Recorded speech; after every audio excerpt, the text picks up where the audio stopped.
బయట అడుగుతారు పబ్లిక్, ఏ అధికారంతో మీరు మా ఈదిలోకి వచ్చి సువార్త చెప్తున్నారా? అడగరా?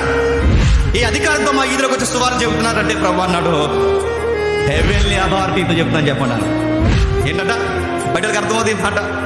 పరలోకపు అధికారంతో ఇదిగో మేము చెప్తున్నాం. పరలోకపు అధికారంతో బాప్టిజం ఇచ్చి యోహాన్ని అడిగేవారు, నువ్వు ఏ అధికారంతో బాప్టిజాలు ఇస్తున్నావంటే బాప్టిజం ఇచ్చి యోహాన్ చెప్పిన మాట్లాడి చెప్పండి. పరలోకం నుండి నాకు అధికారం అనుగ్రహింపబడింది. ప్రభు అయిన యేసుక్రీస్తు వారు సెలవిచ్చిన మాట్లాడి చెప్పండి, నువ్వు ఏ అధికారంతో ఈ క్రియలు చేస్తున్నావంటే ప్రభు అన్నాడు, పరలోకపు అధికారంతో. ఇప్పుడు అడుగుతున్నాను, ఇంత కమాండ్గా ఎలా మాట్లాడుతున్నావు జేమ్స్ అంటే చెప్పండి.